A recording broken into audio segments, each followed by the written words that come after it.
Welcome to New Atlas Live. I'm Brian Berletic. Joining me as usual is Angelo Giuliano. Angelo's a little bit under the weather, so he might need to take a rest, but we'll try to get through as much of this as possible. Hello, Angelo. Today we will be talking about USAID, and we will be talking about a limited hangout, which is what this looks like it is. And we will walk everyone through it, especially people who are skeptical.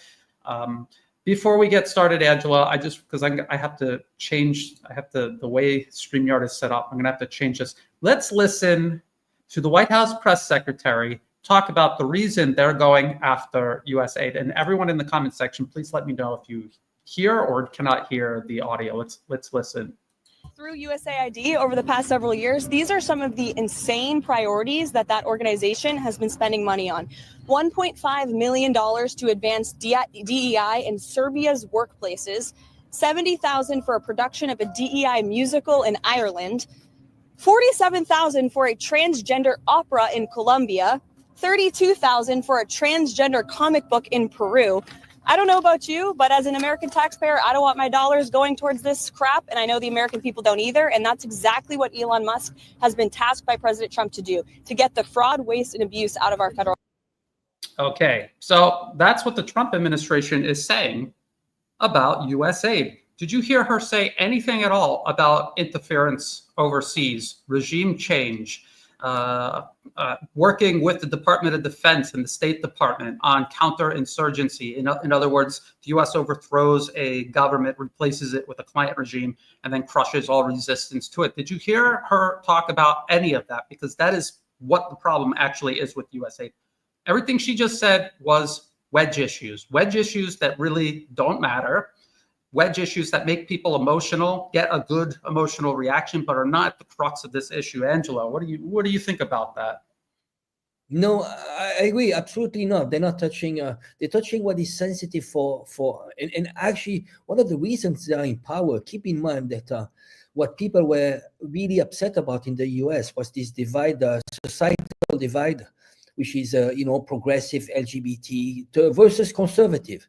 And here, what I see is that those entities, they were very corrupt, and they were actually, I think I see especially an internal fight, something very similar to the Nazis. This story about the night of long knives. There's an internal fight between oligarch and a different strategy. Some are more globalist, I would say progressive, like this societal social engineering, and some are more US-centric oligarch, but still imperialistic.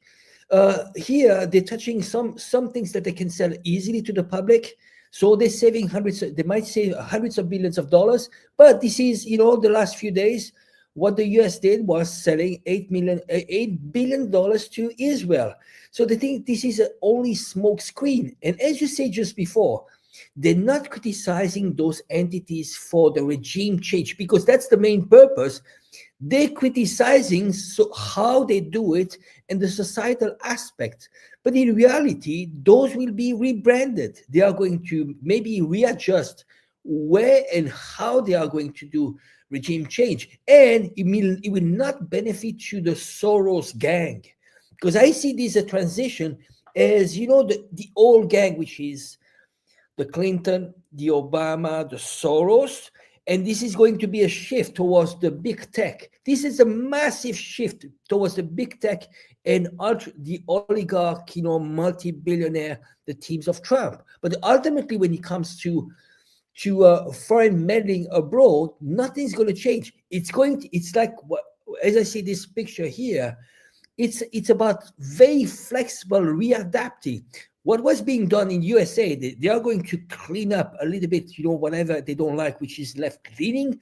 But ultimately, it's a power control. It's a power grab. This is going to be under Rubio, and they will manage themselves the spending. And this spending will go probably more towards right-leaning. I give you an example. IRI, which is Republican-leaning, they're not touching that. This is a $200 million budget, and I really doubt they will go against this. Yeah, so I'll keep my mind open to the possibility that there are competing interests within the U.S. But personally, I feel like this is what they call a limited hangout. They understand that there's growing attention and awareness around USAID, the NED, U.S. regime change abroad. People are well aware of this. Nations around the globe are increasingly becoming successful defending against it. So what they do in a limited hangout, and before I get back to this picture, Wikipedia of all sources has a very good definition of limited hangout. This microphone needs to be a little bit closer here. So it is a gimmick of clandestine professionals when their veil of secrecy is shredded and they can no longer rely on phony cover story to misinform the public. They resort to admitting, sometimes even volunteering some of the truth while still managing to withhold the key and damaging facts in the case. The public, however, is usually so intrigued by the new information that it never thinks to pursue the matter further. Okay, so that is what a limited hangout is. So that you have USAID, they're wasting money, they're wasting it on all of these things. Americans all agree that we shouldn't be spending money on this. They won't touch regime change. They won't touch its role in counterinsurgency. They won't touch the role it plays in stifling, not helping, development all around the globe. And they will not touch the fact that USAID is just one of many. Now, this is an octopus. It only has 8 arms. There are many more than just 8 organizations the U.S. State Department is using all around the globe, spanning U.S. government, European governments, governments here in Asia, and also private corporations, foundations, and so-called charities that I listed a couple of them, a little variety. You have USAID, we all know, and have been talking about this last week. The National Endowment for Democracy. If they don't take away the NED, then they haven't even scratched U.S. regime change abroad. So these are both U.S. government funded. Open Society, George Soros's Open Society, works adjacent to the NED and USAID. Anywhere U.S. government money is being spent, so is Open Society. Sometimes Open Society spends money where the U.S. government can't afford to be seen involving itself in. Plausible deniability. Then you have these fake charity organizations, Team Rubicon, the Nazarene Fund, this is Glenn Beck's charity, International Rescue Committee. All 3 of these do the exact same work as USAID all around the globe. They help replace a targeted government's control and responsibility over a particular territory. They help separatism. You'll see Team Rubicon, the International Rescue Committee, the Nazarene Fund, involved in areas held by Kurdish minorities all across the Middle East. This is to help the U.S. expand separatism in Iraq, in Syria, even vis-a-vis Turkey. And then we have this one right here, the Taiwan Foundation for Democracy. This is even more insidious. It was created by the NED and this organization, they share staff, they go back and forth, they coordinate their activities together. But if you follow the money, it goes back to the local administration in Taiwan. They're taking taxpayer money from the local area, and that's what they're using to carry out U.S. interference all across Asia. So it's extremely insidious, very difficult to trace it back to the U.S. And that is the point of having so many different organizations, to make it more and more difficult to track. And I've been warning about this for years now, very slowly leading up to this big breakthrough with USAID. They have been very slowly hiding NED funding, diversifying it through these intermediaries, playing a shell game basically to cover up U.S. interference, because more and more people were becoming aware of it. Here in Thailand, where I am based, not even one single U.S.-backed opposition group has shut down since this announcement regarding USAID. Not a single one of them, because yes, they get USAID money for specific projects, but a lot of their funding comes from the NED, which hasn't been touched yet, but also Open Society, European governments, European Union itself, the UK, and these private foundations. So the US State Department is using all of these channels of money. The CIA is using all of these channels of money to fund this type of interference. So the Trump administration hasn't even acknowledged, let alone done anything about this. Angelo, what would you like to add to that? They will never give up on such a very powerful weapon. Just think in terms of return on investment. I would say there's nothing like that has so much return on investment when it comes to actually power projection. Just think for 1 second. What was actually spending on Ukraine? They spent $5 billion US, according to Victoria Nuland. But basically, they managed to pretty much hijack a country with $5 billion US. So they put a puppet in place and basically controlling the full country. And ultimately, they managed to get a million. The cost of 1 million Ukrainian either died or being injured. In addition to that, they had their hands on all the natural resources via BlackRock and so on. For a cost of $5 billion US, and in addition, maybe they put like 100 or 200 billion US dollar, which is absolutely nothing compared to the trillions of dollars they actually aim at taking in terms of natural resources. So you see, why would they give up on such a powerful weapon? And in addition to that, this has taken decades to build up. It's not, those were not born yesterday. It started actually very early on with Operation Gladio, and slowly it got like much more sophisticated, to the extent that they could actually identify leaders very early on, like let's say Macron, who was identified by the German Marshall Fund, and he became like one of those young global leaders. As sophisticated as that, they identify them and they groom them and they put them in power, and those puppets actually end up working for the US and for the globalist agenda. Absolutely, and that is what they have been doing. That's what they did under the first Trump administration, all throughout the Biden administration, 8 years of Obama, 8 years of Bush, and it goes on and on and on since they created these organizations. But even before that, the CIA was doing all of this. The CIA created the NED and USAID and all of these organizations specifically to help launder the money, spread it around, adapt to the realities of geopolitics at the time. It is not static. This is a system that is constantly adapting and changing to try to advance U.S. foreign policy objectives. I pointed this out many times over the last week. This is the official State Department's website. Secretary Marco Rubio appointed as acting administrator for the United States Agency of International Development, USAID. And nowhere in here is he talking about stopping U.S. interference. He's saying it is abundantly clear that significant portions of USAID funding are not aligned with the core national interests of the United States. That's it. That's all he says. He's not talking about stopping interference abroad. They're talking about wedge issues that resonate with their support base.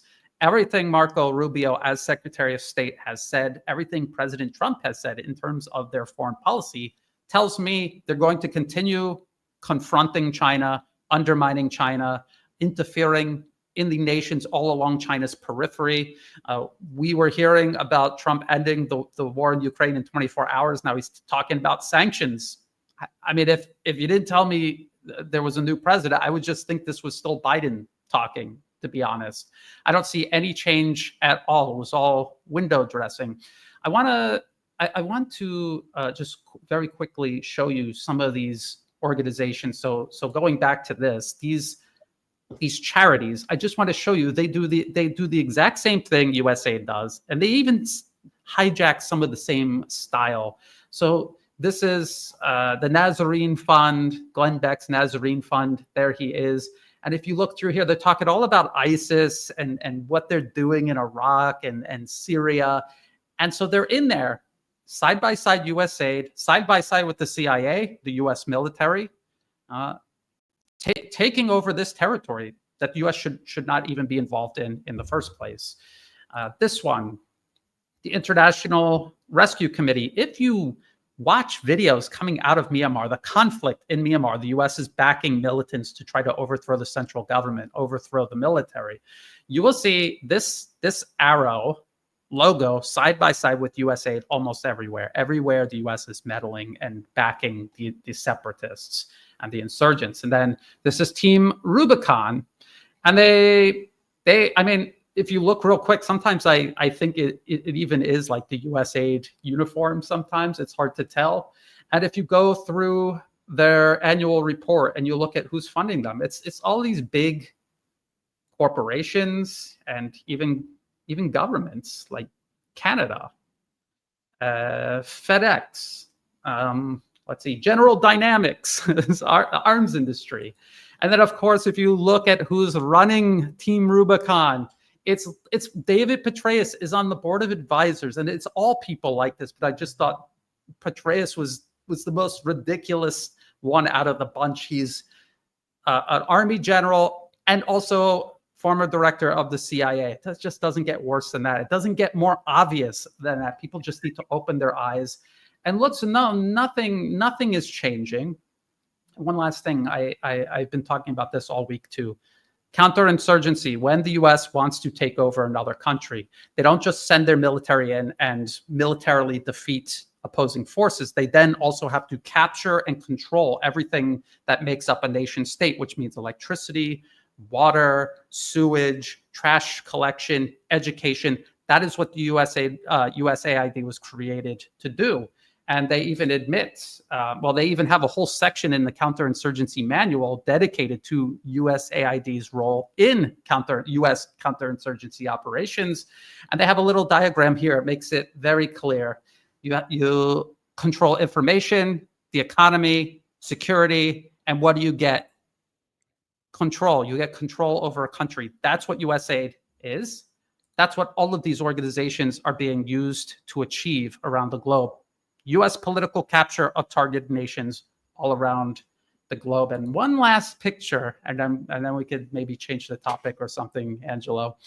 This is in the U.S. government's counterinsurgency manual. They are showing a picture from when the U.S. Army conquered the Philippines. They stripped it from the Spanish, who had already colonized and squatted on the Philippines for generations. The Filipino people rose up in rebellion. They wanted independence. So the U.S. military brutally suppressed the uprising.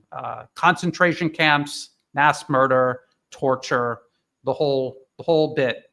Everything the U.S. is infamous for doing when it goes to war with another country. This is what it did to the Philippines. And this is a picture in the counterinsurgency manual as an example of successful U.S. counterinsurgency strategy. Just in case people aren't sure, that's what all of this is actually about: subjugation and political capture.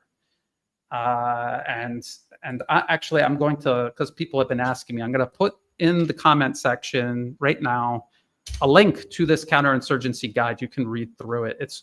It'll really open your eyes about what you really need to do to capture and control a country. And I think it'll change a lot of people's minds about, resistance, insurgency, counterinsurgency. It'll really wake them up to all that. Oh yeah, and Angela, because you were talking about the IRI, this is the International Republican Institute. First, Secretary Rubio had to quit his job at the board of directors of IRI, a National Endowment for Democracy subsidiary, to become Secretary of State. And that this was the gray zone. Just shared this. So all these Republicans talking about transgender, wasting money on gay rights, IRI with Marco Rubio at the helm on the board of directors. That is exactly what they were doing. This was in Bangladesh, promoting accountability, inclusivity, and resiliency. And this was about the LGBTI people in Bangladesh. How about I drop that into the comment section? People can look through that in case they thought there was some difference between Republican and Democrat. Angelo. Yeah, I saw the article from the Gray Zone, and actually they calling this being RRI can be tactically woke if they need to. So basically, it doesn't matter. They can be conservative at home, but when they are outside, they are willing to do whatever, even going against their this supposedly principle. But I would say there's one thing really important that people need to pay attention, and they can be confusing even for us, the way especially Trump is. I don't know if you remember, he actually tweeted a video about Jeffrey Sachs, who was actually, I mean, extremely anti-Israel and very insulting to Netanyahu. And people, the first reaction was like, oh, you see Trump is going against Israel. Things are changing. Now, what happened next, Netanyahu goes to Washington, they shake hands, and actually, Trump is going for the final solution. Basically, he wants to relocate Palestinians, and the envoy he sent was a specialist, a billionaire specialist, into real estate. So it was never about peace; it was about real estate. Now, also, when you listen to Mark Rubio did an amazing speech. Again, that's the speech about multipolar world. It was like, oh my God, is it the US is backtracking? It is changing its route, shifting from being a US empire to a strong nation, which what would be MAGA really about? Should be about this. You give up going towards being a US empire to being a strong nation. That's what it should be. But those are words. And this is what people should be really paying attention. Those are all confusing signals. And many signals, and I understand that people they're hopeful, they want changes, and they're actually trying to pay attention to small things that makes you think, oh, this is going to be the big change. Tulsi Gabbard, you say, oh, she's going to change all the 3 letters agencies, all the security apparatus, they're going to clean up the whole mess. That's superficial. RFK, make America healthy again. Guess what? You know what? They need to have America healthy again because the indicators are extremely alarming. Mortality, in terms of child mortality, it's declining. It's a disaster. You have demographic in general. You have life expectancy. The US is the only country where you have the life expectancy going down. So you have to do something about. And people, they think, well, this is going to change even the corruption of big pharma and so on. But they're not addressing really the root of the problem is really, it is a system in the heads of the oligarch, and they're not going after that. So a lot of people, they want to be hopeful. They see, oh, this is going to be the change and so on. But those are superficial. The essence is not going to change. It is going to be I would say even more brutal when it comes to Trump. I'm expecting a strong focus toward China, and that is going to be extremely brutal. And when you look at the policies, what Trump is working about the choke points. He's looking at maritime routes, Greenland, Strait of Malacca, Panama Canal. Is looking at already how you can contain China by doing blockade. Those are the next point, because it is going to be a strong focus on China. But again, it is extremely confusing, and people, they need to stay critical. What I would say to people, and I do understand the whole mentality, you want change. It was a disaster with Biden. You want change and you want to be hopeful. But guess what? It seems that this is only the superficial, extremely superficial. Ultimately, the goal is going to be the same because they want to they don't want to give up their position as being the most powerful nation, and it's about holding on to power. It's a declining society, Western society, towards BRICS, and they are desperate. They want to hold on to the US dollar. But the fundamentals are not changing. The long-term trends are not changing, and they're going against that. So I would say people should stay critical, because when I look at the MAGA and the pro Elon Musk, it becomes like just a cult. And when you look at where they come from, where does Elon Musk come from? He's from the military-industrial complex. He's the most powerful man when it comes to media. He owns the algorithm. At the same time, he tells us about freedom of speech. So military-industrial complex. He's supporting genocide in Gaza. is calling for coup. You see the contradiction of Elon Musk. Elon Musk is criticizing USAID and NED, but at the same time is calling for Corina Machado to overthrow the Venezuela government. Guess who's funding Corina Machado? NED. NED. So you criticize NED, but the same NED is actually the one supporting the person that you're supporting in Venezuela. So we need to pay attention to that. And I would say when I look at Elon Musk, I'm looking at the long-term trend. You see, it's getting more sophisticated. Now you're cutting down any, USAID, they're shutting down, but they are going to be reborn in a different way. What we showed just before was the funding, and we saw lots of multinational corporations. The trend is to have those multinational corporations to slowly bypass government and bypassing NGOs. They might actually fund themselves. That's the long-term trend, because ultimately who has the power are the globalist elites and the multinational corporation. So I would say just pay attention closely now, from now on. Even Coca-Cola funding some, they might be funding directly because the beneficiaries are the multinational corporation. Keep in mind, we talk about states, but ultimately it's globalist elites and multinational corporation, and they are gaining power. When you look at Elon Musk is emblematic of those new changes. Now you have one of the biggest oligarchs to be in power, and we've never seen this. He's not elected. And I do understand people that love him. I do. But they are blinded, and this becomes a cult. You're not even allowed to question that. Guess what? He's a multi-billionaire. He doesn't work for you, and he's protecting his class. They might fight each other, oligarchs and oligarchs, but what they have in common, that they have you as an enemy in common. Don't forget that. They don't work for you. So for me, it's hilarious when I see people, average Joe, cheering billionaires. It's hilarious. It's hilarious. Oh, you made a lot of good points there, Angelo.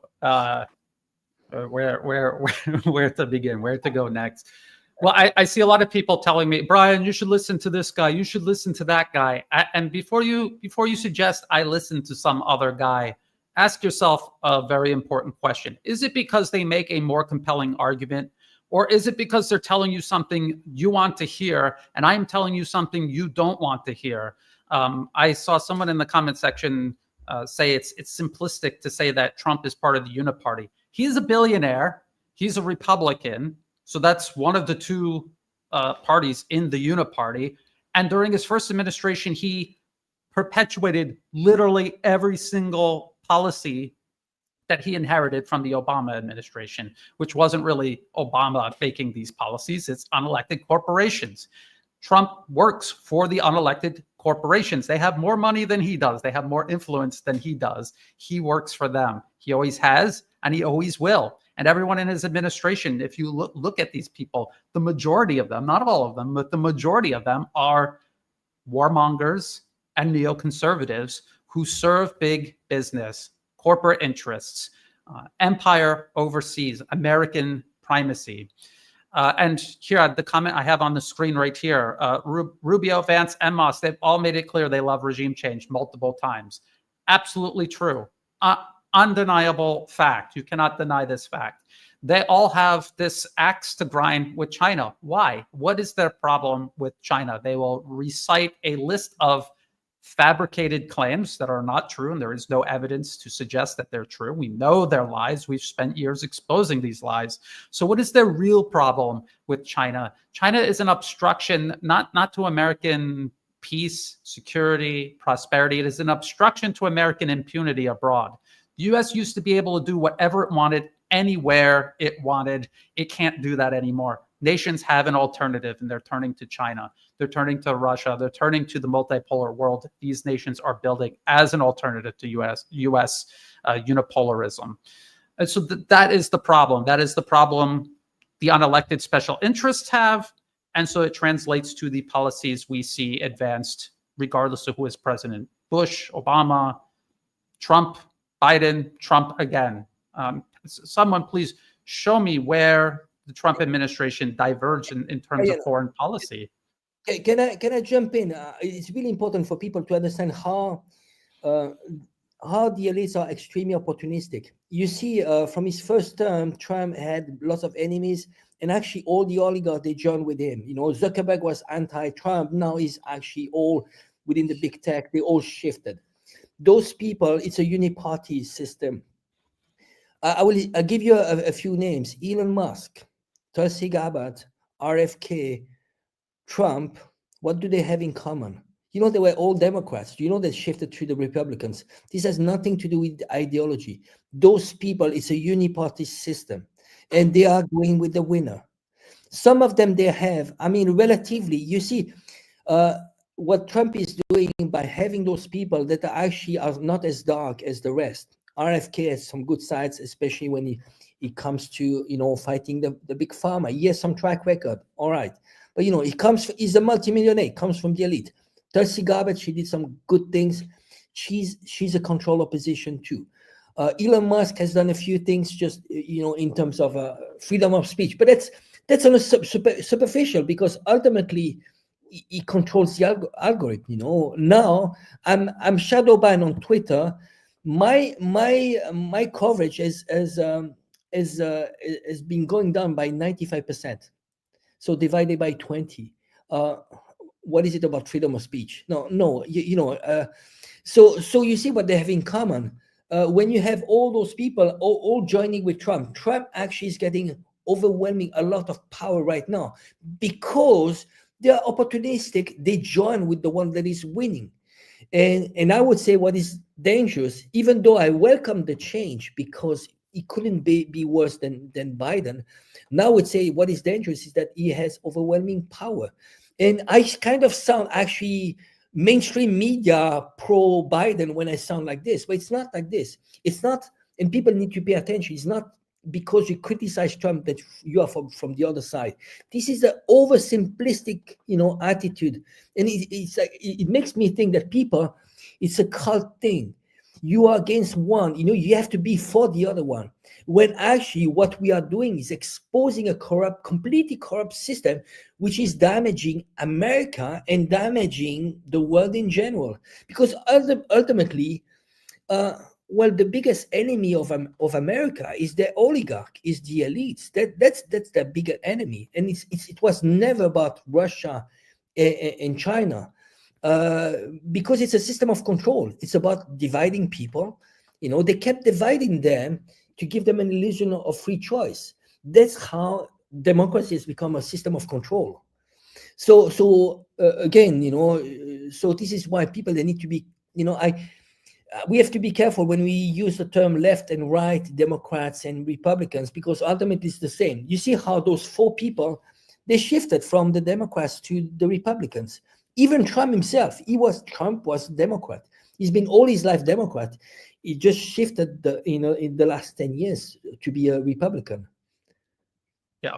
Well, what I think is important for people to do is ignore the rhetoric. Stop falling into these narratives, this theater that takes place within American domestic politics. Because if you can do that, and you just look at the facts, you look at where American money is flowing, what the military is doing. The military is either intervening somewhere or they're preparing to go fight a war or intervene somewhere. Look at the fake NGOs, the army of fake NGOs the US funds all around the globe. Watch them. What are they doing? I look at all of these things. This is what I've spent years reporting on.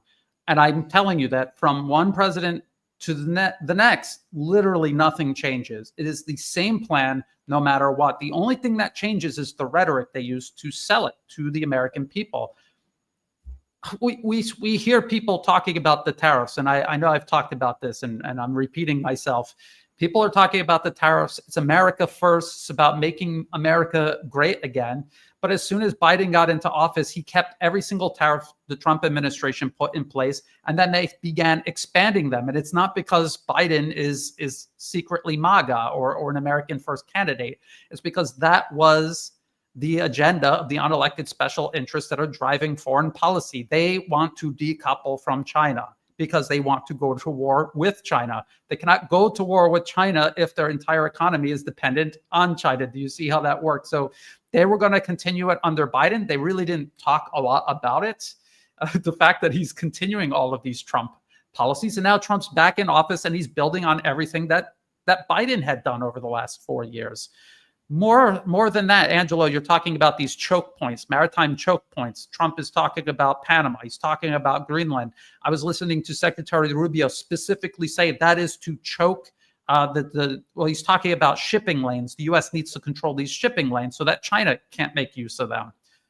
What did Biden do over the last 4 years? He transformed the entire Marine Corps into an anti-shipping force. Unprecedented reorganization of the U.S. Marine Corps to interdict Chinese shipping. Do you see how step by step each administration is setting the stage for the next administration for a singular foreign policy that advances no matter who is in office, no matter who controls Congress? People have to wake up and see through the rhetoric. They use these emotional narratives.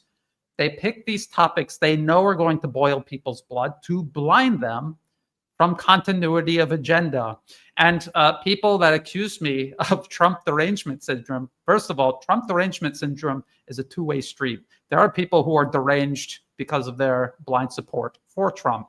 Also, they must have missed the last 4 years where we were just as critical of the Biden administration as we had been the Trump administration previously, and as critical as we are of the Trump administration now. Because again, it goes back to the corporations. We're not even really talking about President Biden or President Trump, except because that is what people are obsessively focused on at the moment. We look at the corporate-funded think tanks, and I will explain this again, how this works. The corporations drive foreign policy. The think tanks is where they arrive at consensus, because there's many corporations, many shareholders, boards of directors. They need consensus, and it takes the shape of these foreign policy papers. The papers are taken by lawyers, turned into bills, handed to lobbyists who bring them to Washington to get signed off by people on both sides. In Washington, Republican or Democrat, they do not read the bills. Someone from the think tank explains it to them, and then they sign it. And then the corporate media sells this bill, this agenda, these policies to the American people to convince them that somehow it's in their best interest. That is how foreign policy works. It's not an idea popping up in Trump's head or Biden's head, especially Biden. That's obvious. Was no idea was coming out of his head at all. It's from these think tanks. So we have to keep that in mind when you see them go after USAID. And I heard Elon Musk mention the National Endowment for Democracy, but are they really going to go after the NED? Like I said, every single organization that the US is backing here in Thailand to undermine Thai sovereignty, to drive a wedge between Thailand and China, they're still in operation. Not even one of them has shuttered their doors. I would love to wake up and all of them be out of business, but that just isn't what has happened. And so people back in America, Westerners, can see this, see USAID dismantled, and they could say, see, he made a promise, he kept the promise, I'm happy. He's great. He's doing what he said. And then they can go back to sleep for 4 years like they did during his first administration. I am on the receiving end of US interference here in Asia. So are you, Angelo. And there's a lot of people out there who are on the receiving end, and they see no difference between a Republican or Democratic president, Trump, Biden, Obama. They see no difference. They see the interference every year, year by year, no matter what. And they want it to stop. And so that is where the real battle lines are drawn. All of this rhetoric and the left and right and all these wedge issues, this is just theater to distract people from this fact. Let me see. Angelo, feel free to jump in. There's obviously something else I wanted. The psychology of the pro-Trump, and I do understand it's a natural rejection of this globalist agenda in more like the globalist in the Soros type, in terms of open society, illegal immigration, and societal in terms of social engineering, all these destruction of identity through LGBT and so on. And that's a natural rejection, not only in the US, but also abroad. So when you look at abroad, especially in Europe, everybody actually is cheering Trump. And because what they want is a trend of national sovereignty and your country first. And that's natural, people are rejecting this globalist agenda. But in reality, what is going to happen is going to be actually Trump being more aggressive on their allies. So who's going to suffer is especially Europe. But ultimately the meddling won't change, because it's a system of control. So the control that the US has upon Europe won't change. Sovereignty will not come back to Europe anytime soon. On the contrary, Trump, he knows, I would say what's the main difference, you had before people that were extremely ideological when it came to this new global order, new world order. When it comes to Trump, he's very clear. And I would say, I grant him to him. That's, when he says, I want to go to Greenland, he says, I'm going to dig into Greenland the trillions of dollars of natural resources. What happened with Trump, he actually is blunt. He's saying openly what they think, what they keep secret, what the others were keeping secrets. That's a slight difference. Just different style. And what people like is being, he used the language of average Joe, being blunt. He's completely direct, and that's what people can relate to. And I personally prefer people like Trump in terms of personality. What I mean by personality, he's going to tell you what, forgive me the language, but one is going to rape you with Vaseline and the other one without Vaseline. And Trump is without Vaseline, it's without lubricant. That's the difference. Sorry for the language, but that's how he is. He's blunt. And people like the rough guy that, that looks like a Rambo, and is, and he has a physical presence. That's the difference. So people can relate more to Trump than to Biden, that is completely disconnected from the masses. I think we should stick to sea animal analogies. If you can. Sorry. No, it's okay. It's okay. It's after hours here, at least. So this is what the real issue is. We have to make sure that, like, if you want to believe that everything is changing for the better, you need to objectively look and see if that is what's happening, instead of picking and choosing what you want to hear and see, ignoring everything else, and then just drawing a predetermined conclusion you already wanted to draw in the first place, which is your guy that you liked and supported is doing what he said, and he's making America great again. Make sure you are looking at absolutely everything and asking difficult questions. Challenge yourself. Follow the truth wherever it takes you, no matter how uncomfortable it makes you, or else you're just as delusional as, say, a Biden or an Obama supporter, or these people who still think Ukraine is going to win the proxy war against Russia. You're just another person like that, and that's not going to help us out at all. I mean, at the end of the day, I think we all share the common ground. We want to see American empire, and we want to see America assume a constructive role on the global stage, along with all these other nations, rather than trying to impose itself on all nations. I think left or right, I think everybody can pretty much agree on that. I think, we see these wars, this is what's odd though. We see these wars when it's Biden's war, all the Republicans are against it. And then when their guy is in and it's their war, they'll at least just be quiet about it, if not support it. And the Democrats and the people leaning left, they all do the exact same thing too. I remember it very clearly. All the Democrats swore they were going to end all of Bush's wars. Obama got into office. Everyone's like, okay, this is it. We're going to stop the war in Iraq. We're going to get out of Afghanistan. And instead, he expanded all of the wars and started new wars. So, I mean, like, how many times does this have to happen? How many times do we have to go through this? Because I'm frustrated and I'm exhausted, because every 4 to 8 years we go through this, and we warn people in the very beginning, nothing is going to change. This guy is going to do exactly what the last guy did. Doesn't even matter who we're talking about. And in the end, it always ends up being true. I warned people before Trump stepped foot in office the first time that he wasn't going to change anything. And he didn't change anything. Nothing changed. He advanced every single foreign policy objective he inherited from the Obama administration.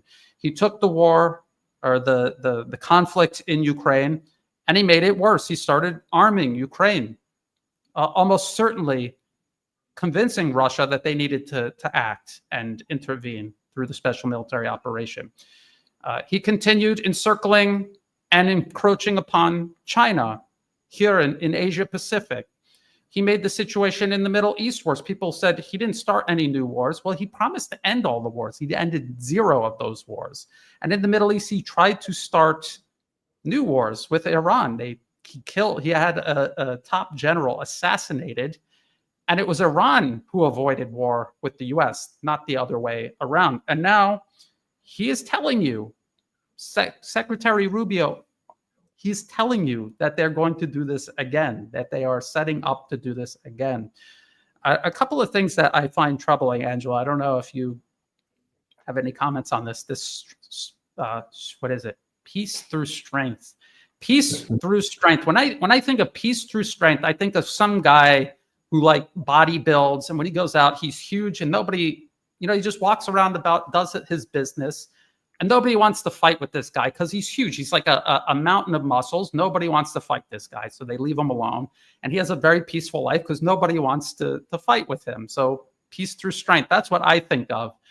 People are talking about the U.S. right now, and including the Trump administration, but I would say also the Biden, Obama, Bush administrations before, is more like a lunatic with a bloody machete screaming and running around covered in blood out in public, and people are just running away. That is not peace through strength. That is getting coercion through terrorism. You're threatening everybody. You're scaring everybody. There's a huge difference between the two, and I think people have got it very confused what the Trump administration is describing and what Trump supporters are, because they don't want to admit that this administration is going to continue all of these wars.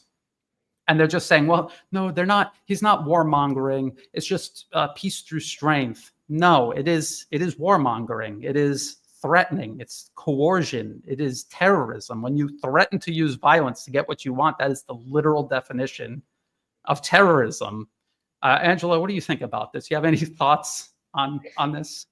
Well, what is worrying is that in terms of, especially when he's going after allies, keep in mind there's lots of allies that actually are in a gray area that are looking towards BRICS as an alternative to hedge their bets.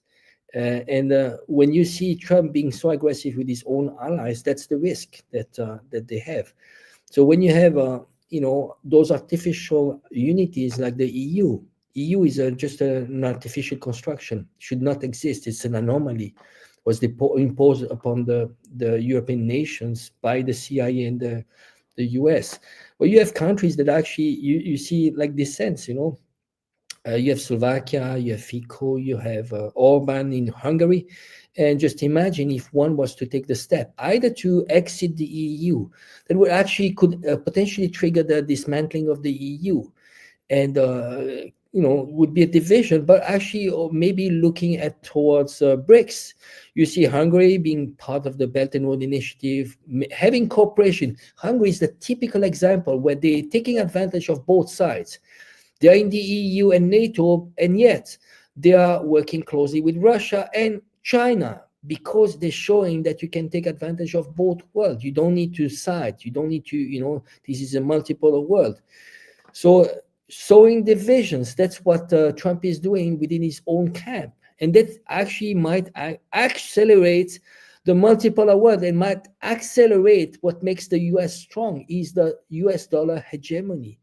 So that is extremely dangerous. You see, normally you should work wisely using the sticks and the carrots. What Trump is doing is using the sticks, but with his neighbors. Will you do that with Canada, with Mexico?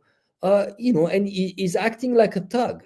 He's acting like a mafia guy in the street and threatening people. And it might work 1-2 times, not because it's working now with Mexico. And sometimes actually it's just show. You see what he did with Colombia, how many actually were in the flight going to Colombia? Maybe just the hundreds, but it was actually masking. It was smoke screen for a problem that is related to millions of illegal immigrants. Hundreds of people doesn't make any difference, but it's just marketing is just a matter of face. Just going back to what you said just before, you know what? You and I, we are from the same generation that actually we lived the Obama moment. Remember, Obama was the same as now. He was bringing some hopes. Obama was the very few, was if not the only one that voted against Iraqi war. He actually opposed war, and this is why you had the left. You had lots of people, not only the left, but many people anti-war. They voted for Obama because he was really the hope, and we bought into that. I remember, even though I didn't, and just for on the record, I wanted to believe that Obama was going to change, but I knew he wasn't. I even told people around me, because I had briefly returned to the US, I think like around 2006, and I said, I'm going to vote all Democrat, but not because I think they're going to do anything, but just as like a protest to what the Republicans were doing. And I said, mark my words, they're not going to change anything. And I was right. So you, Angelo, you fell for it. I did, but I think it was this is what we call the wishful thinking. It's just you want to hope and so on. And I think it's a similar moment that people back then, they were so desperate, and they were feeling so bad about this war in Iraq, illegal war. US was a rogue state. It looked like really like a rogue state. Now it is the same. People, they want change. They're desperate. They're so tired of these endless wars. And Trump has been telling the Americans, "Oh, I never started wars." Maybe because it was in the middle of COVID. It's just he was just too busy doing in the COVID. But and he was selling this whole thing about it's over, this expansion. We are going to focus on America first, and that's what people are desperate about. But ultimately, it's not going to change much. And it's not a few $1 million that they're saving here and there, while they're still spending billions of dollars on Israel, for example. Yes, absolutely. I had just had a comment on the screen before about when we talk about left and right, we're talking about the theater that is American politics. There's no real left in American politics. Don't believe in that. I assume everyone knows that, but I shouldn't assume that. So because we the name into that, but actually it has absolutely no meaning whatsoever. I suggest people really, whenever you adopt, whenever you put yourself into a box, you say, I am this. This is the most dangerous things to do. It is about really like focusing on what is the main purpose of the masses. And ultimately, the masses, what they're looking at is really like disposable income and having a better life. And then this is how you unite people, and unite people against your enemy, which are the 1% that actually, they're the ones dividing you. And you don't want to act like people like, those blinded people, soccer fans. They are like a religion or a cult. And that's what they're doing, and they want you to be in a box, and they ask you, "What are you? Are you a communist? Are you this or that?" And actually, when you look at, especially I see that in China, people don't want to be put into a box because they know that this is a dividing issue. It is about compromising. You find the best solutions for everybody, including people that you don't agree with, because that's what democracy should be about. Should not be about a system of control and dividing people. It should be about, even though you have the majority, you have over 51%, but you should always work for the 100%. When in reality, what we have in the West is a system where the rule of the games are controlled and written by the 1%, and they make sure that the 99% are divided constantly because I'm from that team or I'm from that team. Because people put themselves into boxes. Oh, I'm Democrats. And ultimately, what do you see? You see people from the same class fighting each other, and the 1% are watching, and they must be laughing. They must be laughing because the system of divide and control is working. All right, this comment right here. what if Trump had lost in 2016? Literally everything would have happened the exact same way. Clinton obviously would have started arming Ukraine. As a matter of fact, I think they were like, well, it doesn't make, the narrative, because you have to remember, this is like professional wrestling. And Trump literally used to participate in professional wrestling, used to perform as part of the theater that is professional wrestling. If you don't know, professional wrestling is scripted, and they are professional athletes, but they are entertainers. They are not actually competing. And so it's all scripted. It's like a soap opera with sweaty guys fighting in a ring. And they're probably asking themselves, it doesn't really make sense for Trump, because he's supposed to come in and be opposed to all of everything that Obama did and the whole thing in Ukraine. But we need to start arming Ukraine. We have to. This is the time to do it. And so he just did it anyway. And I think they did stuff like that under Biden. They said Trump is the tariff guy, but we need more tariffs. And Biden is in office, so just do tariffs. Who cares? No one's even going to notice. If the media doesn't report it and make a big deal out of it, it's not going to be a big deal. So people have to keep that in mind. No fly zones over Syria and Ukraine. No, that was never a possibility. They couldn't do that. That was impossible. So that's why it would never have happened.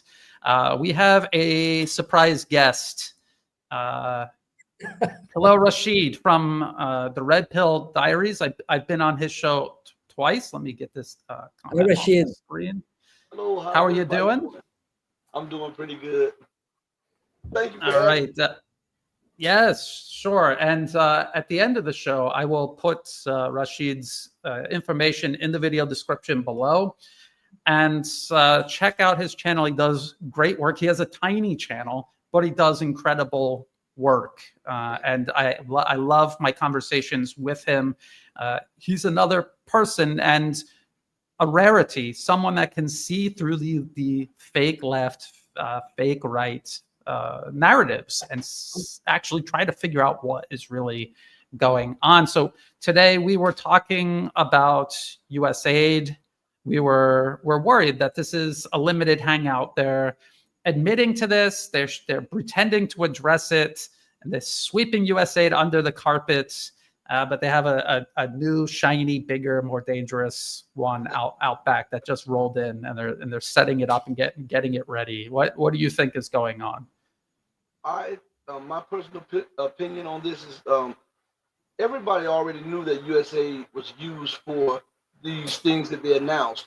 I think that it was put out there as if they were going after it to mask their true intentions. And what I mean by that is that the United States needed geopolitical capital.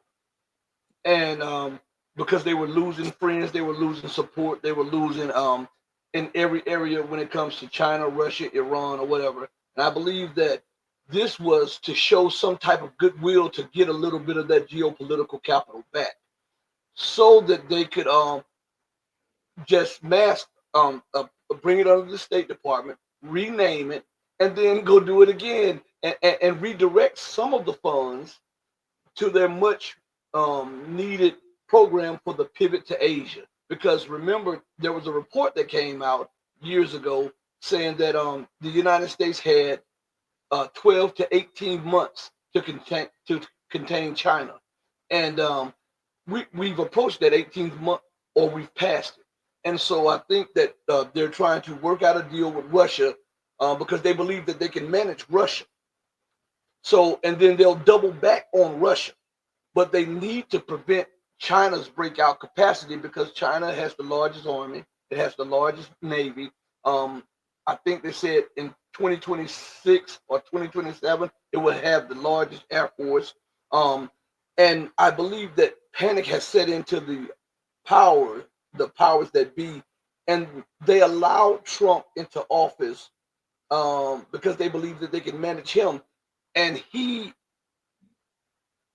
is how would I say, he's a red herring or something. He is a person that he's one side of the same coin as Biden, but the powers that be needed him there to pretend as though he's against the system in order to buy more political capital so that they can move towards China the eventual goal, because if they cannot contain China, that's it for American primacy. Someone said orange herring. Excellent. Never read I love it. I love it. How Yes. you put it, Rashid. Really, really great point. I think I like the whole thing about gaining political capital. That's what they're doing. This is why actually we are facing even close people that are very close to us. They actually cover geopolitics. They are aware of this multipolar world, the shift, but they're buying to the Trump thing. And he's gaining political capital on the other side, and that means that is working somehow. Mm-hmm. Also, think about this. Americans are upset. They're like every day they wake up, and I still have family in America, and they still tell me what's going on. And they're talking about cost of living, which is getting worse. Doesn't matter if it's Trump or Biden or whoever. It just gets worse and worse and worse. Healthcare is worse and worse and worse. Everything. The infrastructure is rotting out from under everybody. And they're angry. They're getting angry. So what do you do when you have a 300 million angry people? You need to buy time. You need to placate them. You need to throw them a bone. And my older brother, who is very in tune with everything that is going on as well, and we have long conversations about all of this. And he's a truck driver in the US. So he knows what it's like to live and work in America among the American people. And he said, it's just to let off some pressure. That's what it's about. It's about releasing pressure from a certain section of the population, and then they'll get the other section, let off some steam so that they can manage it and kick the can down the road, because I don't think they really have a plan. I think it's running away. It's unsustainable. They don't have a solution for. They're not going to contain China. Does anyone think they're going to contain China? I don't think that they can kick the can down the road too much longer. We're looking at an on-book debt of 37 trillion. I did a show where I showed 10 years ago or 12 years ago, the U.S. debt was $222 trillion. I did a show with Gregory Mannarino, and he was saying that, and this was last year, he was saying that the United States and the debt market was roughly $5 quadrillion. Quadrillion. The debt market was $5 quadrillion. How can you kick the can further down the road when the economics of it is starting to deteriorate and the wheels are falling off the economic wagon for not just America but the Western world? And I think that they're going all in right now because they have everything to lose. So you see Europe making decisions that everybody says, why would Europe do this? They're destroying themselves. Well, you have to look at the economics and the politics. And if they don't do anything, they're going to be destroyed anyhow. So they feel like that their world order is collapsing, and they're just taking anything they can to throw up against the wall to see if it sticks. And every day when we look at America's not producing anything. And she's continuing to consume, and she continues to make the funny money bookkeeping, because if you're not producing and you're constantly consuming, if you're always borrowing, how can your economy continue to grow? And they believe that China is the greatest threat to that, because if China calls in the debt, they have a problem. If China helps bring in the BRICS world order, I would say they have a problem. And if they fight China, they have a problem also. So they're trying to see which one is the least. All of them are bad, but the least bad of the choices, because if you fight China, if you sanction China, go into a sanction war with China, then China embargoes you. 95 to 97% of all goods on the shelves come from China. China embargoes you. Within a week to 2 weeks, you have no goods on the shelf. That means stores close. That means unemployment rises. That means cargo, shipping, trains stop. That means banks are not paid back. That means banks go belly up. That means the economy goes into a tailspin. So they're trying to find the least bad choice out of all the bad choices. And they believe that when we look at these insane people, they believe that they will go in all in to prevent China because it's a non-Western, non-white nation, and they cannot see themselves on the same level or beneath China, so that they're willing to risk it all.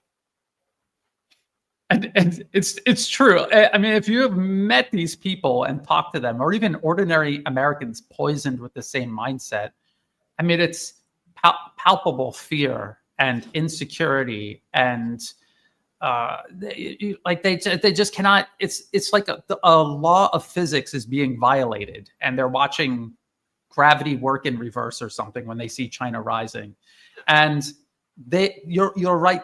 There's nothing they won't do. If you read the think tank papers, I know they're boring, they're long, they're boring. There's a lot of them, but if you read just one or two of them about China, you get the sense of how desperate they are to they just cannot conceive of a world where there is a China that is more powerful than the U.S. But if you think about it, doesn't make sense for it to be any other way. China has 4 times the population, larger industrial base, better education, better infrastructure. Why wouldn't they be a more powerful nation?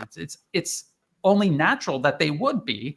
And so people fighting against the rise of China are people fighting against reality. And how sustainable is that? How much damage are they going to do in the process? And this is why I'm worried about Trump or Biden supporters, or whoever they pick after Biden, Harris, whoever the next sock puppet is that they put in front of the cameras.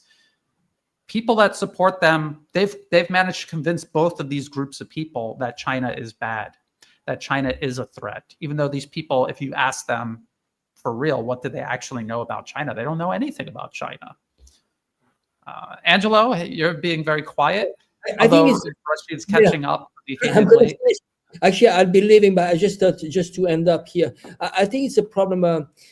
One element is probably it's related to racism. I mean, I think there's a deep inside just imagining for those elites to have Chinese to be at the same level.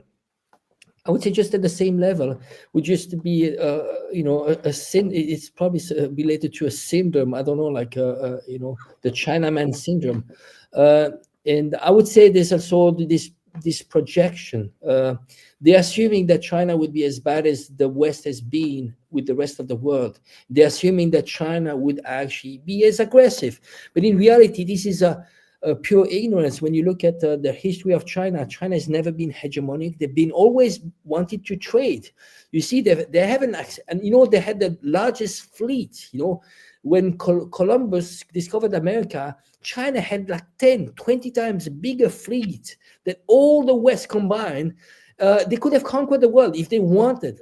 What they did was only to have ports. They created like ports so they could actually they could trade in those ports, but they even destroyed their own fleets. And guess what? They built a wall. The wall was to protect themselves from invaders. So there's not, and especially, I mean, myself, I've been in China for a long time. The whole, because China is so big, it's a continent in itself. They're absolutely not interested in expanding. And they are very pragmatic. What they want is a better life, because for Chinese, freedom itself is about having money and having a good life. And it's not really, they don't care about ideology, while the West is very focused on ideology, which is actually making our population unhappy, because average Joe is interested about basic things that Chinese aren't interested in. Having a roof, education, being healthy. I'm just gonna leave here, but it's been a great pleasure. Rashid, nice to have you on the show. Brian, I'll be leaving, and let's meet again next week, right? All right. Sure. I hope you feel better next week, Angelo. Yeah, take a rest. Thank you, guys. Thank you. Be safe and blessed. Well, all right. Just 1 second, because I see a lot of people asking this question. Were the assassination attempts fake or real? If real, someone was wanting to keep him in line about some aspect of alphabet agencies. Why pick Tulsi if he doesn't intend change? I mean, I don't know. America is coming apart. is kind of losing its mind as a nation. And so can you rule out that it wasn't just some random lunatic, and it wasn't just a Secret Service that is just incompetent or even malicious, because, these organizations are made up of real people who watch the news like everybody else, and maybe they're not so right in their head. Americans in general are increasingly unwell in that regard. And why pick Tulsi Gabbard? Why pick RFK Jr.? Because you can't just pick all neocons, or someone is going to know something is up. Now, he said he was going to change all of these things. You would have thought he would have picked a dream team of people that are actually known for changing things, and not a bunch of neocon warmongers. But he picked these people anyway. And then and then in the minority are these people used for window dressing. Do you think differently, Rashid? Do you have any other insight on that? Yeah, I don't know about the first assassination attempt. It looked like they were after him, and that's something that I leave alone, because I don't know. As you said, things are falling apart, and you have different factions fighting for power, because you have to understand that the empire is unraveling, and if you look at the history of all empires, things like this happen in their stages of collapse. But the second assassination, I think that was staged, the one on his golf course. There is no way on earth that this man went and hid in bushes on Trump's golf course that has high security, cameras everywhere.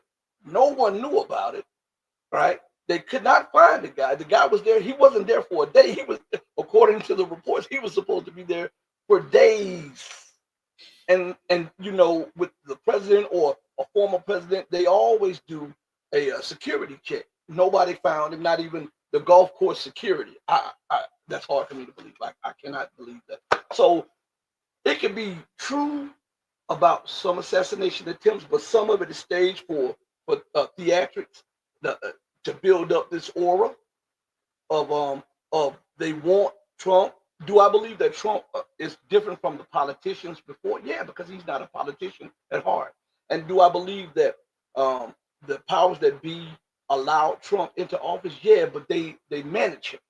They have a lot on him, because you can't hang out with Jeffrey Epstein and not have some baggage that they don't have on you. You can't hang out with Hillary Clinton, because he did, and Bill Clinton, and not have any baggage on you. This mantra of change, okay, this mantra of make America great again.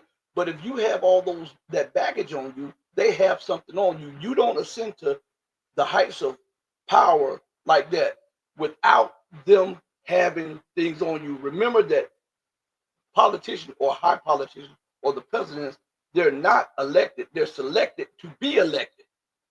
And I think a lot of people forget that. So yeah, that's my opinion on that matter, Brian.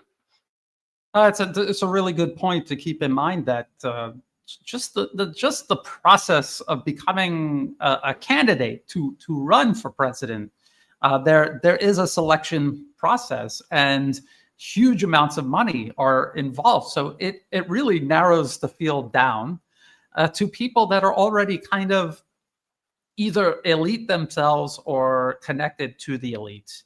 And so it's baked into the system. There's no way you're going to get like a man or woman of the people to run for president and any chance of them winning.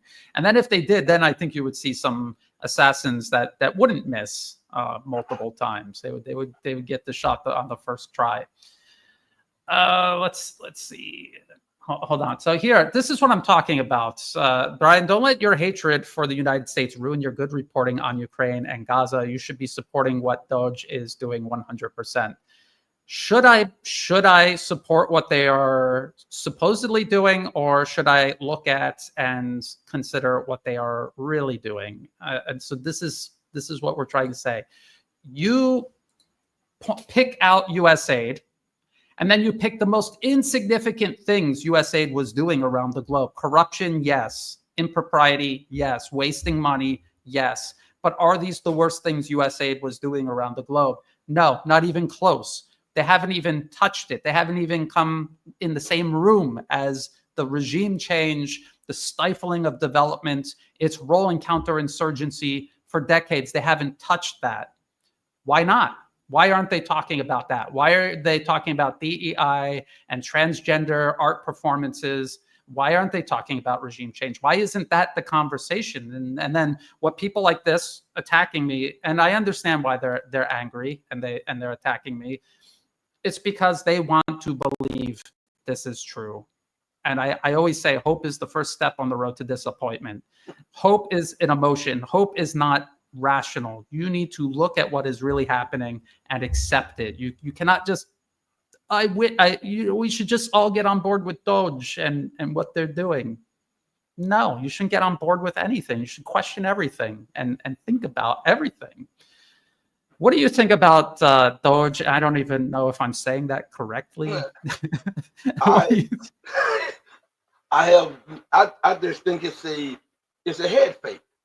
I believe it's a head fake, and all one has to do is look to what's going on right now. If we look at what Trump was stating and what Keith Kellogg was stating prior to the election, they are now doing it in a roundabout. Trump said that he would end the war immediately. He would stop this madness that Biden has put us on the road to World War III. And then they come out and say, the best thing is sanctioning Russia. Well, that's what his predecessor was doing. And then he said that he would stop the inflow of weapons. But people must remember that the weapons flow started with Obama. And then Trump, on his first term, amplified it, and he upped the funding for the training of Ukrainian Nazis. Let's not forget that.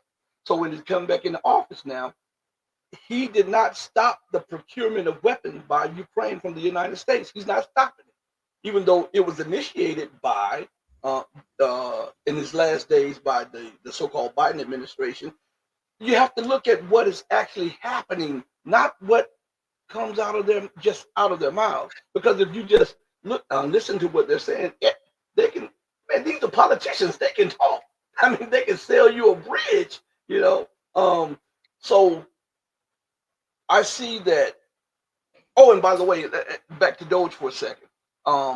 They want Doge to have access to privy information from the Treasury Department. But I thought the same people who are trumpeting that were trumpeting the respect of a constitution, because Doge is acting outside of it, that mandate of the Constitution. So you can't have it.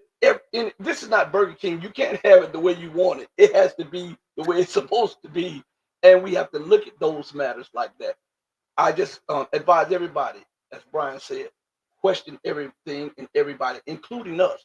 Let nobody come before you and just sell you a bill of goods.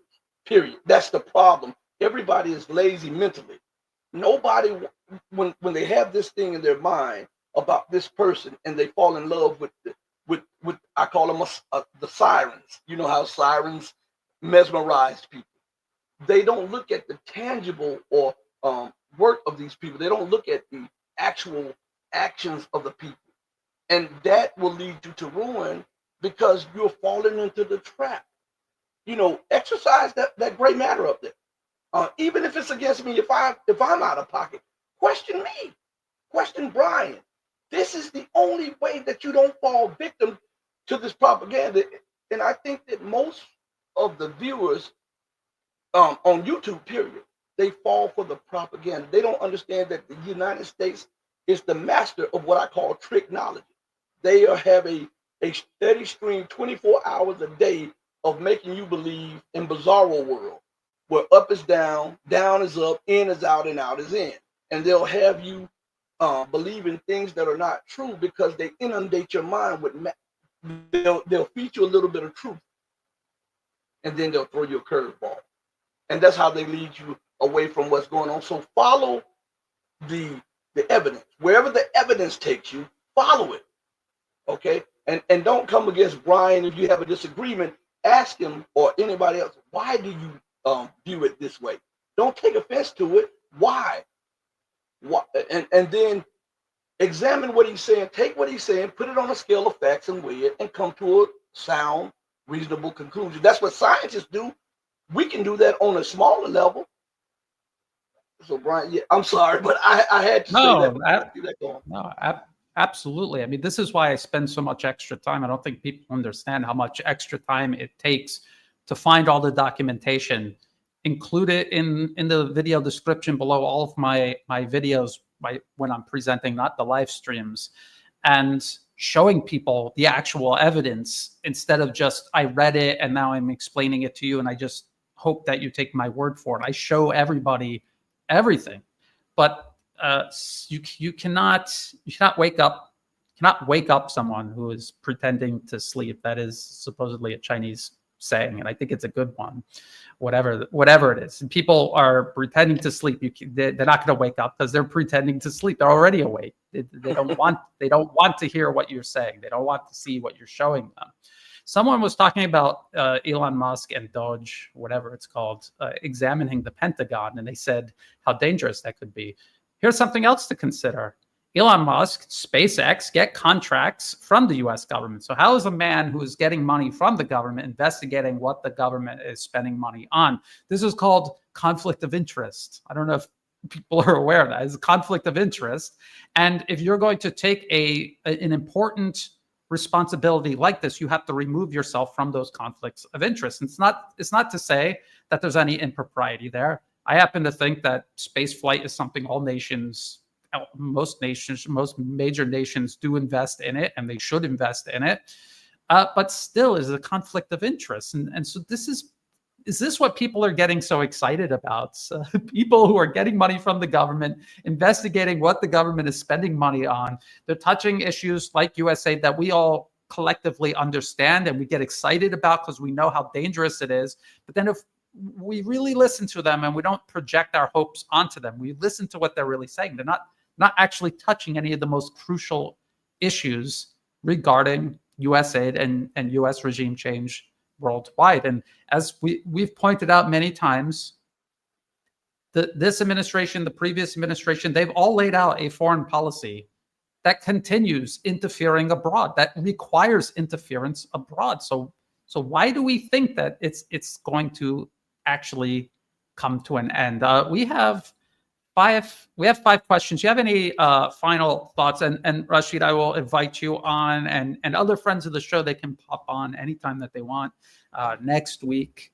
You're welcome to come back. You kind of popped in a little bit late. We usually do about an hour, but it's okay.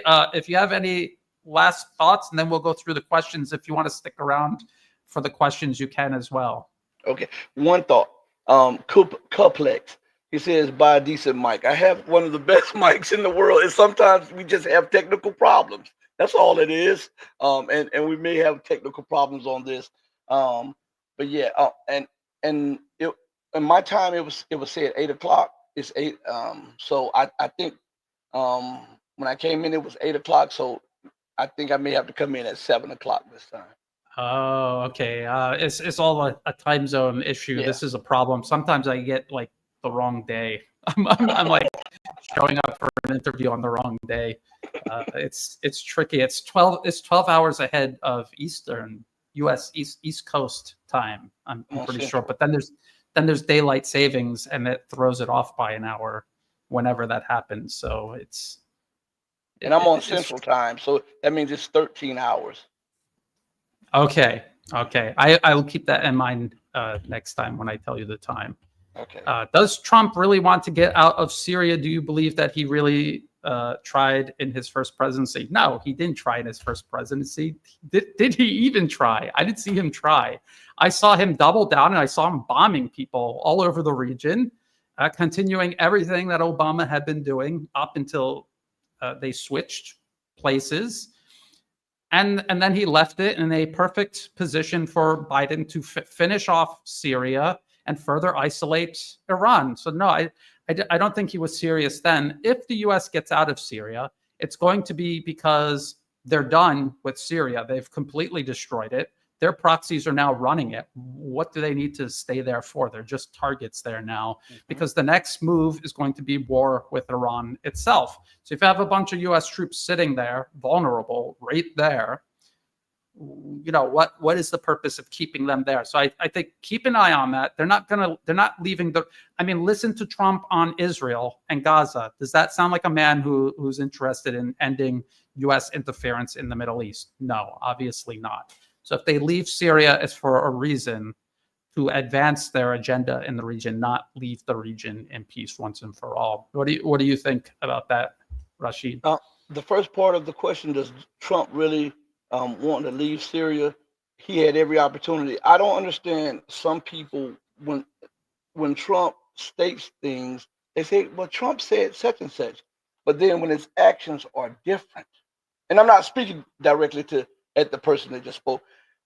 If Trump wanted to leave, what did he say? He says, I call all the shots. I'm the decision maker, right? And then when he did not pull out of Syria, it was everybody else's fault for him not pulling out of Syria. The military did a coup. They refused to follow orders or whatever like that. Yet he made no mention of that when he said that all of the decisions are made by him. But I do know this, that he made he offered a deal to Bashar al-Assad, that if the United States could get a portion of the revenues from the oil and the gas that the United States troops were occupying that area, then they would pack up and leave. That is extortion. That is extortion. Yes. But nobody calls that out, and I can't think of the second part of the question. I already started. Let's see. Regarding America First, is this a question of our confusing what we would like these concepts to mean and what they can be ultimately manufactured to mean? Yeah, I think that's what this is all about. This is about Trump says America First. Secretary Rubio says America First. What do they mean? They mean American hegemony over the entire planet, no rivals, which is what U.S. foreign policy has been since at the end of World War II, actually before World War II. This was what American special interests have aspired to for generations. That's what they mean. And then Americans say America First means we're going to turn inward, invest on ourselves, mind our own business, work with the world constructively. That's what they think. That has nothing to do with what they're going to do in Washington or on Wall Street. Rashid? America First, as you said, is about American hegemony. I think they want to start off with some kinder, gentler way of viewing America First by openly announcing the dismantling of USAID or whatever like this. But that is like I said, that is a redirection. That is a head fake so that they can consolidate. I often say when America or Israel are in trouble or they're seeking something else, they come up, they need a rest, a rearmament, and recalibration. And I think this is their place in time where the empire rests, rearm, and recalibrate, because they have publicly stated that their greatest pressing threat is the rise of China. And they thought that they could fight the war in Ukraine and the war in the Middle East and also fight against China. And they're realizing the limits of American power. And so they have to build up capital, geopolitical capital, to keep nations at bay while they go and focus on the nation that they want. Remember that they don't believe that Russia can beat them militarily. So now they're saying, okay, we can deal with Russia. Let's just get a deal. Let's get some type of deal so that we can focus what little weapons that we have against China. And people don't realize that if Russia's military industrial complex has beaten the entire West, what do you think China's military industrial complex is when it dwarfs what Russia can do in production or whatever like that? So Brian, I just think that this is a head fake, and I believe that their goal is to get at China, because China is the greatest threat economically. They've already surpassed the United States economically. Technologically, you see the supercomputers. As a matter of fact, China did quantum teleportation. I was reading that in one of the science journals. China has some of the fastest supercomputers, and then with this deep deep sea. Yeah. Deep seek. And on top of that, remember that the deep sea comes on the back of China flying 2 6th-generation warplanes. 2. And this has those people in power very nervous. They see that they've fallen behind, but they didn't know how far behind that they've fallen until the deep seek and the 2 6th-generation warplanes. So I think this is a Hail Mary for the United States to move against China. You said recalibrate, and that reminds me of, does anyone remember it's the Obama administration, and Hillary Clinton was Secretary of State, and they did the reset with Russia. Do you remember that? And they had the physical button, and they spelled reset in Russian wrong. And she was with Foreign Minister Lavrov, and again, people were like, "Oh, see, we're going to make friends with the Russians. Everything's going to be great." And as they were doing that, they were planning to overthrow the government of Ukraine and replace it with a hostile client regime to start proxy war with Russia. That's exactly what you said. That is what they do. It's a head fake. They pretend they're going to reconcile and make peace. Everyone is weary of America bothering them. They just think, oh, it would be so nice if it were true. And they buy into it, and then they believe it. And they did the same thing with Iran and the nuclear deal. Obama announced that. By the way, think tank policy papers a year, 2 years before that laid it out that they would the U.S. would betray the deal, blame it on Iran, and use it for maximum pressure. So Obama introduced it, Trump unilaterally withdrew from it, and then they applied maximum pressure. So it's two different presidencies helping unfold one single policy. This is how it works, and this is what they're loading up all over again. We have 3 more questions. Do you think Trump and his gang will create another USAID with the old goal of lecturing and meddling other countries' policies? Same old USAID, just change the name and rearrange the goal. Not just that, but let me bring this picture back up again. Not just that, but do you know that an octopus, if you cut its tentacle off, it'll grow back? I'm pretty sure. Look that up. Somebody Google that. But they just cut off one arm, and it still has 7 other arms. You see all of these other organizations, and this is just because it's a picture of an octopus and they have 8 arms. The U.S. State Department has so many organizations, official organizations, unofficial, charity. They have a whole racket of so-called Christian charity all over America, supporting all of these meddling projects, so-called development, which was just a substitute to prevent the nation from developing themselves in places like Haiti and all across Africa, Latin America. So it's not just, are they going to remake USAID? They never touched all of these other ones that are still operating right now. Like here in Thailand, the whole opposition, they're all funded by NED, and they're still in business. None of them have shut down yet. So this is what I'm talking about. That's what I'm trying to raise awareness of. This was theater. This was a limited hangout. Oh, look, this is going on and we're taking care of it. And now please go back to sleep while they have all these other organizations continue. Right? I mean, am I imagining this? No, that's absolutely right, Brian.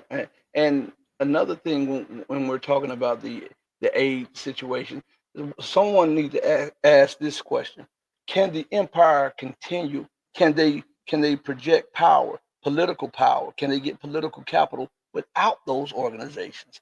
And we've seen over the decades that they need those to project power. They need those to get their way in different political circles and different organizations. So if they were so adamant about removing USAID and the rest of them, the United States geopolitical and political clout would diminish greatly, and it would not be the hegemon that it is right now. Absolutely. And you can see the mindset when you hear Secretary Rubio talking about, I mean, he's obsessed with China. If you bring up any topic, he will work China in somehow, like school lunches. Somehow China is the root of the problem, school lunches in America. So just like you said, he's obsessed with China. The people that got him into his position are obsessed with China. And what tools are they going to use to feed this obsession, to do something about this? So you're exactly right. They're not going to give up on tools that have been this effective. They're just going to camouflage them, sharpen them, streamline them, get them ready to go. Again, let's see, what is this question? Is it possible to see some Western countries join the East or BRICS? It's possible. The primary problem is Western countries are politically captured by the US, the special interests that control the US itself. So you might have circles of interest in these countries that would like to. They would obviously benefit from joining BRICS, but the US is obviously not going to let them join BRICS. Look at Europe. Look at what the US did to Europe vis-a-vis Russia. They were getting cheap energy from Russia. Their economy depended on it. And the US told them, you're not getting any more cheap hydrocarbons, and you're going to stop building that pipeline, or we will stop it. And then they literally blew the pipeline up. And that's how they do business. So that's why you're not going to see a Western country join BRICS anytime soon. Rashid? That question, it's another question in your chat by Joe Canadian. He says Russia and Canada are white, nothing to do with race. Well, there's something about what he just said. The West never accepted Russia. They call them snow niggers. Seriously, that's the term that they use for orcs. And I don't know too much with Canada when it comes to that, but specifically when we're dealing with China, all one has to do is read the writings. It has a lot to do with the Chinese not being white Western nations. That is the fact. Brian will tell you this, and I think he and I share this view that that is one of the main drivers behind their push against China. Also, the tariffs on Canada and on Mexico, this is about China circumventing U.S. sanctions and bans and all kinds of things by investing in industry in Canada and Mexico. So there are factories in Canada and Mexico making things that were built up by Chinese business people, and then they're exporting to the United States. So the US wants to stop that. So it has nothing to do with white people in Canada. It still has to do with it's unacceptable for Chinese people to have more money than us and have more power than us and more influence than us. It still comes back down to this. And again, like, I don't understand, especially Americans who talk to me about how I'm American. I'm from America. I was surrounded by these people growing up, not my family, but people in the area where we lived. And then when I was in the Marine Corps, I was surrounded by racist people, and I wasn't imagining it. And I remember the policies, the decisions officers in the Marine Corps made to stick it to the Japanese people and how they looked down on the Japanese people. I remember that. I witnessed it with my own eyes. I saw it. I heard it. So I don't understand who these people are and how they haven't witnessed any of this, or how they're unaware of this. And I know a lot of racist people, and I know they're racist, and they'll sit there and argue with you all day, trying to argue that they're not racist. It's so weird. It's such a like I said, the wheels are coming off. It's getting weird. This question, they've asked it many times in the comment section. When you ask a question, just ask once, and I will see it. I will star it, and I will get to it at the end. What do you think? Will Trump recognize Somaliland and allow Israel military base preparing to attack Yemen? Who knows? Who knows? All I know is he's bombing Somalia. The guy who said he was going to end all the wars is bombing Somalia. So, I mean, again, what's new? And this is, again, they do, every administration takes turns bombing all of these countries. Sometimes they don't even explain why. They're just like, well, there were terrorists there, so we bombed them. Like, who are these terrorists? Where's their money and weapons coming from? And why? And why is it America's business to go and do that there? They never explain. Do you have any insight into that, Rashid?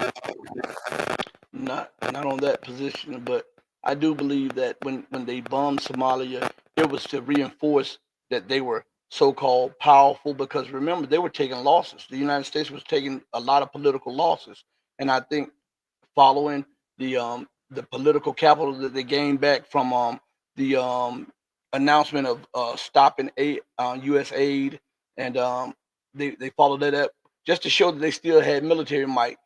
They do that from time to time. Even when they bombed Syria, you remember when Trump bombed Syria? He bombed the desert area. He came to a deal with Russia to save face, and he just bombed the desert area. I mean, they have to do this. When you have been a hegemon for so long, you think that Wesley Clark said it best. When all you have is a hammer, you think all your problems are nails. You know, and that's pretty much what the Western Empire does all the time. Absolutely, but there is a lot going on in Africa, all across Africa.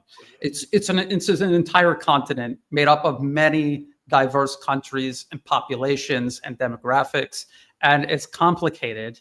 And I focus on Eurasia, which is a huge area, a huge area to focus on. And if I had time, I would look into that. And Latin America is another area that I really don't get into often, and unless it's something that's really dominating the headlines, then I will take the time to research it. I remember, I think it was 2012. They had this, what was it called? Something Kony. Do you remember in Uganda? Oh yeah, Kony 2012. Yes, Do you remember yes. that? And it was like a huge psyop, and like everyone behind it was connected to U.S. government funded, or it was a huge propaganda move. And then I was looking into Uganda and all of the U.S. interference there, and then I was looking into Zimbabwe and how they've just tried to sanction everything. I think the only things they haven't sanctioned there is like oxygen and gravity, and if they could, they would find a way to do that too. And then no, go ahead. I was going to say, when it comes to Africa, this is the big, this is the pride of the West. They believe that they own Africa, and that they have the inherent right. As a matter of fact, Sergei Lavrov said that he was told directly by Joseph Borrell to get out of our Africa. We own Africa. That's what Joseph Borrell told Lavrov. You can Google this. Everything I'm saying, you can Google it. And the reason that there's a big play on Africa, especially Northern Africa, is because of the massive amounts of untapped minerals. Africa has all of the minerals that you could think of in large amounts. But China is making Africa the manufacturing hub for China, and it is bringing it along with the Belt and Road. This is unacceptable because Europe gets almost all of their resources, or a huge part of their resources, from Africa to sustain their way of life. And so they think that this is a major threat. So what the United States and NATO are involved in is a destabilization program to keep Africa destabilized under the guise of fighting terror and military training, so that they can get their military in, so that they can secure areas that are resource rich, so that they can dominate and put the leaders on notice that if you don't follow our guidelines, we'll assassinate you, we'll sanction you, or we'll manufacture something to give us cause to make war with you. That is the main thing, to undermine Russia and China, because those two are starting to invest majorly in Africa. China has a lot of technological exchanges. Like, they don't just build the railroads, they are transferring technology. They're not just building factories, they're transferring technology, something that the entire West refused to do during its colonial times, and they feel that that is a threat to their position and their reign at getting free or little resources from it. Because you think about this, Brian, before I get off my rant. France was getting a large portion of its uranium from Niger and from Burkina Faso. These countries had, I think, only 10% of the population had electricity. Yet France was getting it to I think 50% to supply 50% of its population with electricity, and then 25% of Europe with electricity. How is that right when you're getting it for pennies on the dollar and you're keeping the people who are giving it to you impoverished, destabilized? It just it doesn't make sense. And I asked, does that make sense? And how is that just? And if it's not just, can that go on in perpetuity? You know, If they could, they would, and this is why they're so upset with China. And that's I'm glad you brought that up. And people, you know, I'm not sure how aware people are, especially in the West, about China's Belt and Road Initiative. They hear a lot of propaganda from the Western media about debt trap diplomacy. China is building a high-speed railway here in Thailand, and they made an agreement with the Thai government. The Thai government at the time was, I would say, deeply invested in Thai interests, Thailand's best interests. And they made sure that part of the agreement was transferring technology, like you said, not just how to run the system once it's constructed, but they also asked construction companies in Thailand to work with China to learn how to manufacture the type of concrete, the type of steel components necessary for building the railway. So all of these things, it's not just China coming in and building it. They're overseeing it. They're helping to do it. They're doing parts that cannot be done practically here in Thailand yet. There is a huge component of transferring technology. And this is something the collective West, through patents, through corporate monopolies, refuse to do. And you see them all over the world freaking out about this. HIV, antiviral medication. Here in Thailand, they were expecting to sell this to the Thai government at a huge cost, and the Thai government would have to pay for it, or nobody in the country would be able to afford access to it. What the Thai government did instead was say, if you're not going to negotiate on the price and make it reasonable, we know how to make it. We'll just make it ourselves, and we don't care about your patent. And then that's what they did. And India has done this too. And you will see for years and years, and if you walk around in Bangkok, the U.S. State Department literally puts up posters. I don't know why Thailand allows them to do this. I don't know. Maybe they're just maybe, I don't know. But anyway, they have the posters up complaining about if you take medication, it's not patent, maybe you'll get sick or poisoned or die or something, because they don't want people getting affordable health care. They want to control everything, and they want to squeeze every penny out of everybody for using it. And they don't care if people have access to it or not, ultimately. This is how they've treated the world, not just Africa. And yes, China offers a completely different deal, a completely different alternative. Look at the railroads. The British built railroads for themselves, not for Africa, not for any of the countries they colonized. They built it for themselves to move themselves around and the resources they were extracting from these countries. China is building the railroads for these people and for themselves. See the huge difference here. And once that reaches critical mass, the U.S. will never get its hooks back in there again. They know that. The other thing I wanted to say was the U.S. has an entire military command dedicated to overseeing Africa on the other side of the planet. I mean, people take that for granted, I think. They don't think about how insane that actually is. No other country does that. The U.S. does that. They have AFRICOM to lord over an entire continent they have nothing to do with. That is none of their business. And they have a headquarters there and everything. It's insane. It's crazy. I think we did all of the questions. Unless there's something else you want, another topic you want to bring up. Rashid, anything else you want to talk about before we call it a day, evening, a day, a morning? No, I was just following your lead.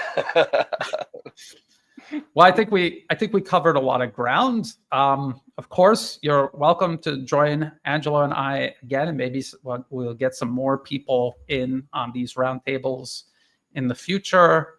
Someone said I didn't answer their question. Can you answer the question again quickly? Ask the question again quickly, and I will answer it. Somebody just said that. And while we wait for that, everyone check out Rashid's YouTube channel. I think I still got it here. The Red Pill Diaries. He does a lot of interviews there. I'm gonna put it in the video description whenever we're done here, but I just put it in the comment section again. Appreciate it. See, I don't want to miss this person's question again. Did they ask it? I don't see it. And all of Angelo's information is in the video description below as well. I'm trying to drag this out so they can ask their question here. Since we're waiting on them to ask their question, what is Sure, your thoughts sure. about? What are your thoughts about Trump deporting Mexicans from the U.S. and yet he's saying that he is going to bring Afrikaners here now from South Africa, and he said this just bugs me a lot because he says that they are being mistreated. I want you to understand something, Brian. People don't look at this because they look at Mandela and they say, oh, he was the president at one time. They don't understand that it was an agreement that took place that for Mandela to become president of South Africa when he did, the Afrikaners still had to control the farmland, the economy, and the money. How is that just if you are an occupier? Right? Remember that these are people from Dutch descendants. They came and occupied and took the land, and they still, right to this day, they still have communities to themselves, and they control the largest part of the minerals. They control the largest part of the economy, of trade and everything. Why didn't that get any attention? Why, when the people started lashing out, saying, "Hey, listen, this is not fair. We want the land returned to us. We want this." Then the United States gets involved in this and gets butt hurt and say, "Well, they're not being treated right." Well, how about addressing the problems first, and then once the problems are addressed, see if they're treated fair. You know, they did that with Zimbabwe. They did that, and like on my channel, I got a lot of flack because people were mad at me because I said when it came to Victor Orban, and there was a writing on him saying that he wanted to keep Hungary a majority white and Christian, and I had no problem with that. I said that's what the culture he grew up in. That's his country. He's representing his people. I have no problem, but you have to apply that. And the United States said nothing, but you have to apply that with everything you're doing to be just and fair. You know, I'm just going on a rant because it bothered me that Trump would say that occupiers are being treated bad for their occupation, not the people that are being occupied.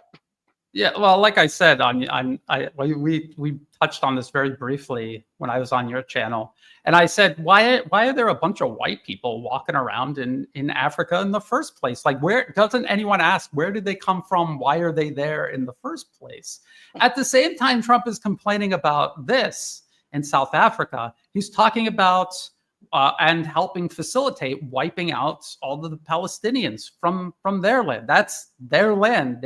That's where they've always been from. That's where they're from, and they're being exterminated.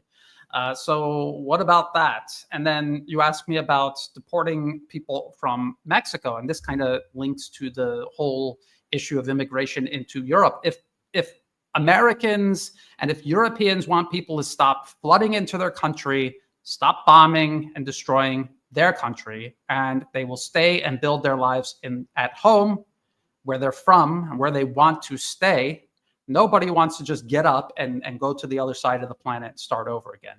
Nobody wants to do that unless they're in a rundown, failed state. How did it get that way? And I know a lot of Americans and Europeans blame these countries for that and say, well, they're always backwards. They're always, they couldn't develop on their own. Everything that they build up gets knocked over by the US, and before that, European empire. And that is history. That is the history of the world. That is what has led us up to this point. So we have to understand that. With Mexicans in particular, and now there's a lot of people from all over Latin America. Who is turning Latin America upside down and inside out in the first place? Who did that? Why are they coming to America in the first place? And the risks that they face in doing so, why are they willing to take those risks?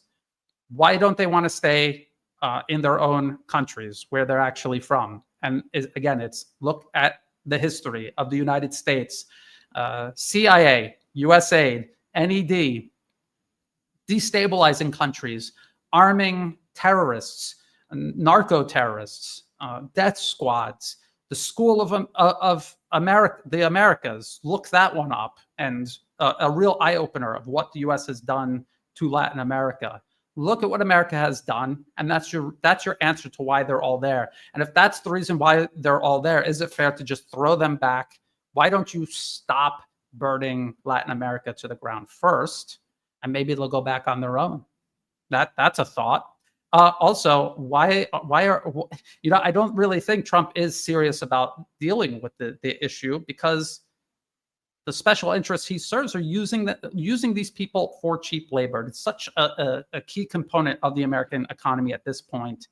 I don't think they're serious about doing it. So again, what did he do? Did he really secure the border? No, he did some photo ops with U.S. Marines flying in Ospreys. Marines have zero training securing a border, and Ospreys that have zero role in actually securing a border. It was a stunt. It's a stunt for people who watch Michael Bay movies and are impressed by loud noises and flashing lights. That's what it was, and people fell for it. And he did this his first administration too. And if you look at the statistics, it actually spiked after he did that. And what will the statistics show a year, 2 years, 4 years from now? I don't know. I'm skeptical. We did get the question right here. If Trump is just business as usual and carrying the water for the billionaire class, then why does the deep state hate him so much? I mean, what makes you think they hate him? Because the media says mean things about him?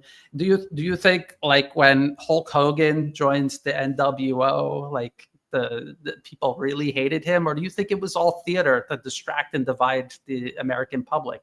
Look at all the people on the so-called right who viciously hate Biden, even though all the policies he actually, like the people in Congress, all the policies that they themselves support.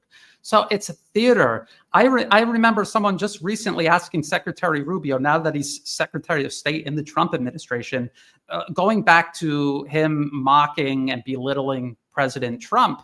And he basically said, well, it's all theater. I mean, we were fighting. It's like a boxing match.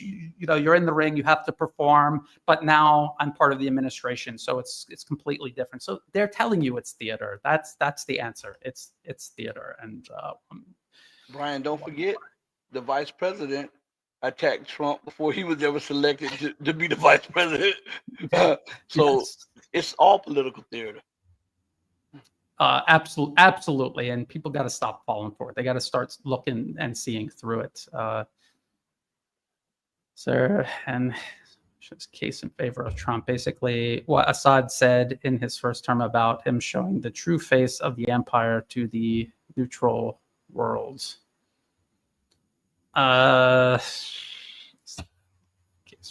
Basically. So are you basically trying to say that Trump will accelerate the unraveling of the American empire? I don't know if that's what you're asking. I don't know. I think it's just going to rapidly unravel anyway, because its time has come and the rest of the world is rapidly rising relative to it and its power. Rashid? I agree with you 100% on that. All right. Okay, so we almost 2 hours. We'll be back again next week. I want to thank everyone for joining me. Thank you, Rashid. Again, everyone, check the video description below once the stream has ended. And until next time, bye for now.